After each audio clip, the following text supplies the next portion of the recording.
स्वागत है आपका बी न्यूज नेशन में। मैं हूं आबिद हुसैन शेख। शिवानंद पाटिल की प्रेस मीट, राजनीति से जुड़े सवालों से किया इनकार। बीजापुर की प्रसिद्ध 100 साल का इतिहास बनाने जा रही डीसीसी बैंक की 100वीं वर्षगांठ की तैयारी, नई विशाल निर्माण होने वाली इमारत और बैंक का लेखा जोखा बताते हुए 28/7/1919 में दिवंगत श्री पांडुरंग राव बैंक संस्थापक अध्यक्ष से लेकर 13 अध्यक्षों ने इस बैंक की उन्नतीकरण के लिए अपना योगदान दिया है और 1997 से अब तक चुनायित अध्यक्ष और राज्य के मौजूदा आरोग्य मंत्री शिवानंद पाटिल की अध्यक्षता में बैंक कामयाबी की तरफ गामजन है। इसकी जानकारी आज एक प्रेस मीट में शिवानंद पाटिल ने दी। इस मौके पर बैंक के अधिकारी, डायरेक्टर्स और पदाधिकारी रहे मौजूद। ಒಂದು ಸುವರ್ಣ ಗಳಿಗೆಗೆ ಬಹು ದಿನಗಳಿಂದ ನಾವು ಕಾಯ್ತಾ ಇದ್ವಿ. ನಮ್ಮ ಬ್ಯಾಂಕು 28ನೇ ತಾರೀಕಿಗೆ 100 ವರ್ಷ ಮುಗಿದು 101ನೇ ವರ್ಷಾಚರಣೆ ಪ್ರಾರಂಭ ಆಗ್ತಾ ಇದೆ. ಈ ಸಂದರ್ಭದಲ್ಲಿ ಶತಮಾನೋತ್ಸವದ ಪ್ರಾರಂಭೋತ್ಸವನ ನಾಳೆ 28ನೇ ತಾರೀಕಿಗೆ ಒಂದು ಸುವರ್ಣ ಮಹೋತ್ಸವದ ಭವನವನ್ನು ನಮ್ಮ ಬ್ಯಾಂಕಿನ ಹಿಂದಿನ ಫೇಸ್ 2 ಬಿಲ್ಡಿಂಗ್, ಈ ಬಿಲ್ಡಿಂಗಿನ 2ನೇ ಭಾಗ ಬಹುದಿನಗಳಿಂದ ನಾವು ಪೆಂಡಿಂಗ್ ಇಟ್ಟಿದ್ವಿ. ಅದನ್ನು ಈಗ ನಮ್ಮ ಬ್ಯಾಂಕಿನ ಆರ್ಥಿಕ ಸದೃಢತೆ ಹಿನ್ನೆಲೆಯಲ್ಲಿ ಜೊತೆಗೆ ರಾಜ್ಯ ಸರ್ಕಾರದ ಅಲ್ಪ ಕಾಣಿಕೆಯನ್ನು 2.5 ಕೋಟಿ ಹಣ ಅದಕ್ಕೆ ಸುವರ್ಣ ಮಹೋತ್ಸವದ ಸವಿ ನೆನಪಿನ ಹಿನ್ನೆಲೆಯಲ್ಲಿ ನಮಗೆ ಬಿಡುಗಡೆ ಮಾಡ್ತೀನಿ ಅಂತ ಹೇಳಿ ಭರವಸೆ ಕೊಟ್ಟಿದ್ದಾರೆ. ಅದರ ಜೊತೆಗೆ ನಮ್ಮ ಹಣವನ್ನು ಸೇರಿಸಿ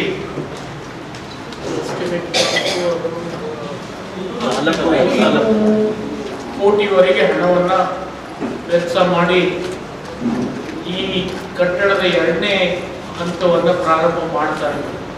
ಈ ನೆನಪಿನ ಹಿನ್ನೆಲೆಯಲ್ಲಿ ಇಲ್ಲಿಯವರೆಗೆ ಒಂದು 100 ವರ್ಷದ ಇತಿಹಾಸದಲ್ಲಿ ಬ್ಯಾಂಕು ಒಂದು ಬಹು ದೊಡ್ಡ ದಾಖಲೆಯನ್ನು ಮಾಡಿದ್ದಾರೆ. ಏನಪ್ಪ ಅಂತಂದರೆ ಕೇವಲ 13 ಜನ ಮಾತ್ರ ಅಧ್ಯಕ್ಷರು ಕಾರ್ಯವನ್ನು ನಿರ್ವಹಣೆ ಮಾಡಿದ್ದಾರೆ.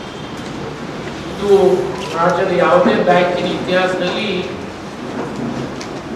ಇಷ್ಟು ಕಡಿಮೆ ಜನ ಅಧ್ಯಕ್ಷರಾಗಿ ಇಷ್ಟು ದೊಡ್ಡ ಸಾಧನೆಯನ್ನು ಮಾಡಿರ್ತಕ್ಕಂಥ ಕೀರ್ತಿಗೆ ಹಿಂದಿನ ಎಲ್ಲ ಅಧ್ಯಕ್ಷರು, ಆಗಿನ ನಿರ್ದೇಶಕರು ಮತ್ತು ಹಾಲಿ ನಿರ್ದೇಶಕರು ಬಹು ದೊಡ್ಡ ಕೊಡುಗೆಯನ್ನು ಕೊಟ್ಟು ಈ ಬ್ಯಾಂಕನ್ನು ಈ ಒಂದು ಮಟ್ಟಕ್ಕೆ ಬೆಳೆಸಿದ್ದಾರೆ.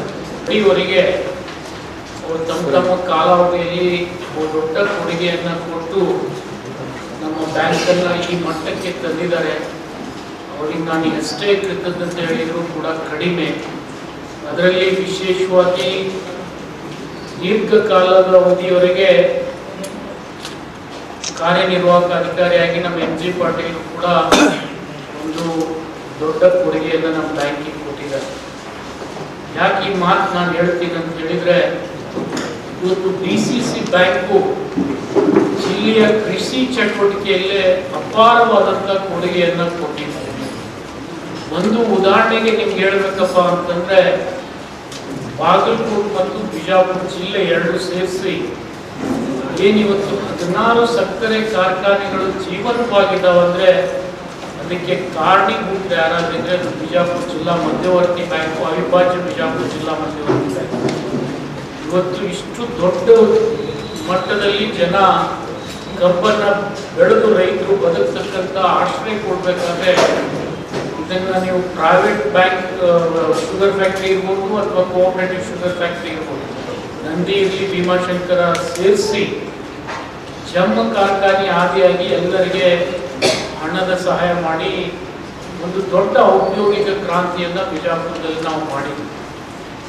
ಜೊತೆಗೆ ಯಾವುದೇ ಒಬ್ಬ ಚಿಕ್ಕ ಹಿಡುವಳಿದಾರನ ಹಿಡಿದು ದೊಡ್ಡ ಹಿಡುವಳಿದಾರರಾಗಿರ್ತಕ್ಕಂಥ ರೈತರಿಗೆ ಅಪಾರವಾದಂಥ ಸಾಲವನ್ನು ನಿರಂತರವಾಗಿ 2 ಹಂಗಾಮಿಗೆ, ಮುಂಗಾರಿ ಇರಲಿ ಹಿಂಗಾರಿ ಇರಲಿ, 2 ಹಂಗಾಮಿಗೆ ಸಾಲವನ್ನು ಕೊಡ್ತಕ್ಕಂಥ ದೊಡ್ಡ ಒಂದು ಸಾಧನೆಯನ್ನು ನಮ್ಮ ಜಿಲ್ಲಾ ಮಧ್ಯವರ್ತಿ ಬ್ಯಾಂಕ್ಗಳು ಮಾಡಿದ್ದಾರೆ.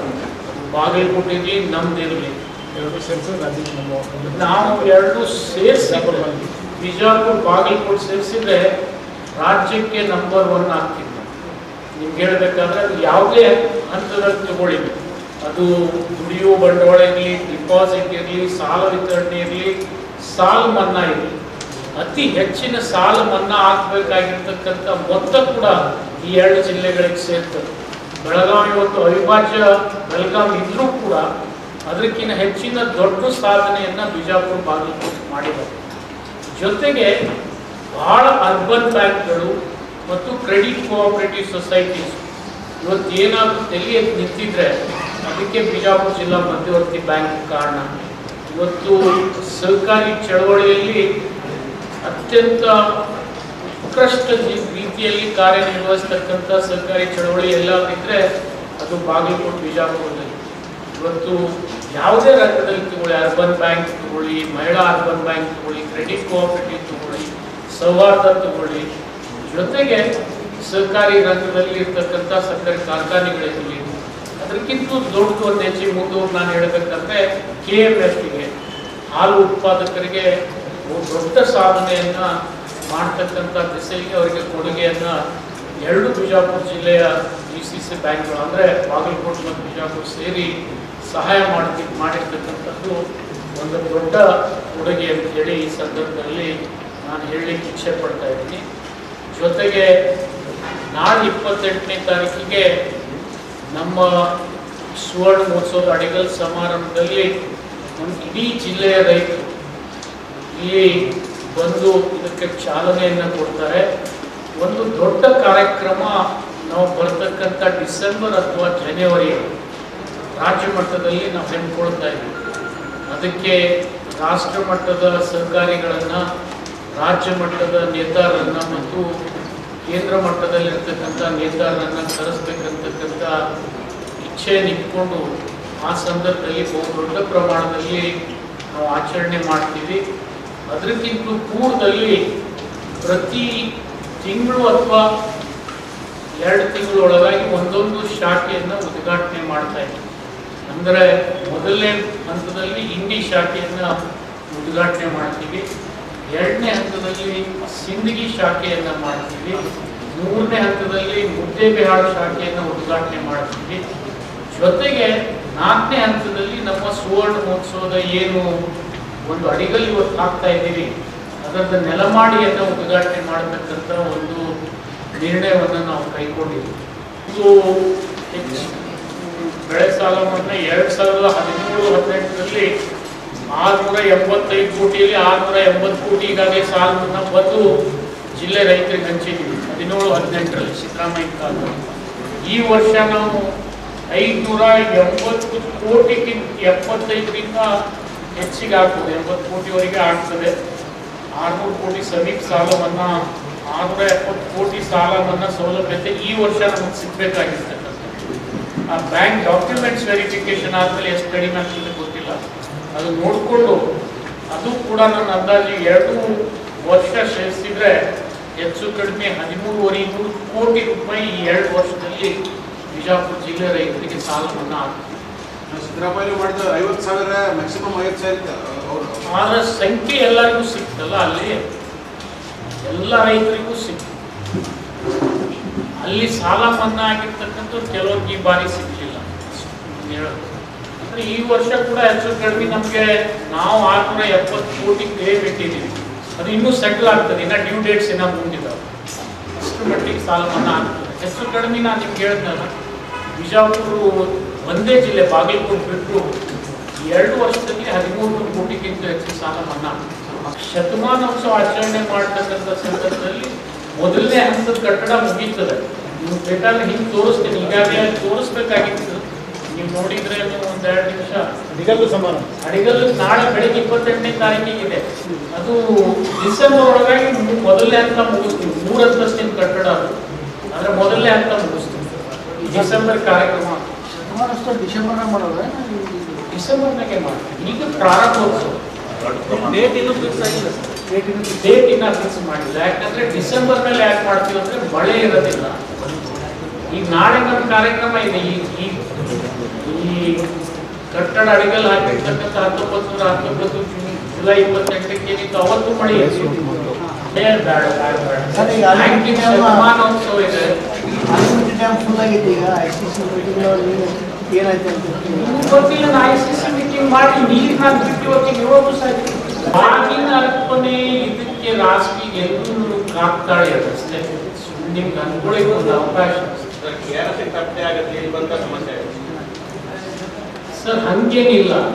ಈ ಮಾತು ಬರಬಾರ್ದು ಅಂತ ತಿಳ್ಕೊಂಡೆ ಹೋದ್ ಸರ್ತಿ ಅವ್ರು ಬರ್ಬೇಕಂತ ಹೇಳಿ ಶತಪ್ರಯತ್ನ ಮಾಡಿದ್ರು. ನಿಮ್ಗೆಲ್ಲ ಗೊತ್ತಿದೆ, ನಾವು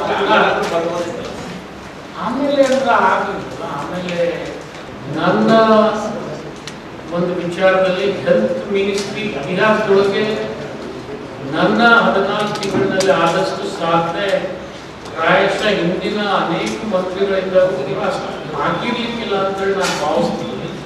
ಯಾಕೆಂದ್ರೆ ಸಾಧ್ಯ ಆದಷ್ಟು ಪ್ರಯತ್ನವನ್ನ ನಾವು ಮಾಡಿದ್ದೀವಿ, ಇನ್ನೂ ಕೂಡ ಮಾಡಬೇಕಾಗಿರ್ತಕ್ಕಂಥದ್ದು ಬಹಳ ಇದೆ. ಒಂದು ಸಂತೋಷದ ಸಂಗತಿ ಏನಪ್ಪಾ ಅಂದ್ರೆ ಒಂದು additional director for health post ಅನ್ನ ಕ್ರಿಯೇಟ್ ಮಾಡಿ ಆ ಪೋಸ್ಟ್ ಅನ್ನು ಬಿಜಾಪುರಕ್ಕೆ ಮಂಜೂರಾತಿ ಕೊಟ್ಟಿದ್ದೀವಿ. ಅವರ ಕಾಪಿ ಕೂಡ ನನ್ನಲ್ಲಿ ಇದೆ. ಒಬ್ರು ಅಡಿಷನಲ್ ಡೈರೆಕ್ಟರ್ ಏನೀಗ ಡೈರೆಕ್ಟರ್ ಹೆಲ್ತ್ ಏನಿದ್ದಾರೆ ಅವ್ರು ಕೇವಲ ಬೆಂಗಳೂರಲ್ಲಿ ಇರ್ತಾರೆ. ಒಂದು ಅಡಿಷನಲ್ ಡೈರೆಕ್ಟರ್ ಪೋಸ್ಟ್ ನಾರ್ತ್ ಕರ್ನಾಟಕದಲ್ಲಿ ಎಸ್ಪೆಷಲಿ ಬಿಜಾಪುರಕ್ಕೆ ಅವರ ಆಫೀಸ್ ಅನ್ನ ಮಾಡಿಕೊಟ್ಟಿದ್ದೀವಿ. 4 ಡಿವಿಷನ್ಗೆ 4 DJDಗಳನ್ನ ಮಾಡಿದ್ದೀವಿ. 5 ಒಂದು ಬೆಂಗಳೂರಿಗೆ ಎಕ್ಸ್ಕ್ಲೂಸಿವ್ 5 ಜನ DJDಗಳನ್ನ ಮಾಡಿ ಇಲಾಖೆ ಸುಧಾರಣೆ ಮಾಡ್ತಕ್ಕಂಥ ಎಲ್ಲ ಪ್ರಯತ್ನ ಮಾಡಿದ್ದೀವಿ. ಜೊತೆಗೆ ಒಂದು ನನಗೆ ಕೃತಜ್ಞತೆ ಸಲ್ಲಿಸಬೇಕಾಗಿದೆ ಅಂದ್ರೆ Bijapur doctors, Bijapur civil hospital it is creating a history. I think ನನಗನ್ನಿಸ್ತದೆ 980 ಡಿಲಿವರಿಗಳನ್ನ ಮಾಡಿರ್ತಕ್ಕಂಥ ದೊಡ್ಡ ಆಸ್ಪತ್ರೆಗೆ ಖ್ಯಾತಿಯನ್ನ ಪಡೆದಿರ್ತಕ್ಕಂಥ ಆಸ್ಪತ್ರೆ.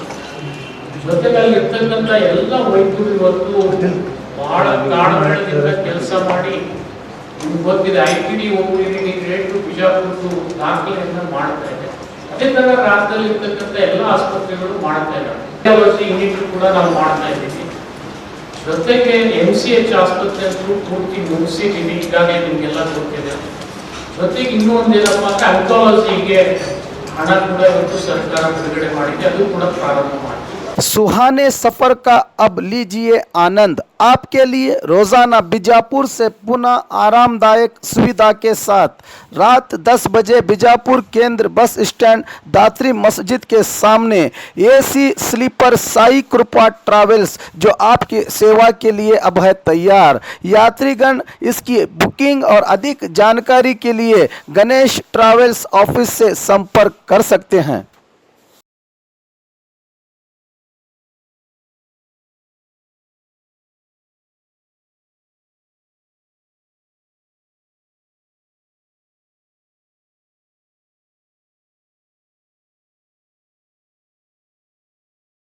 और खबरों के लिए देखते रहिए B news nation. News nation के लेटेस्ट न्यूज़ों को अपने मोबाइल में देखने के लिए यूट्यूब में बी न्यूज नेशन के चैनल के सब्सक्राइब आइकॉन को दबाएं और फिर बेल आइकॉन को दबाने पर आप लेटेस्ट न्यूज़ों को देख सकते हैं।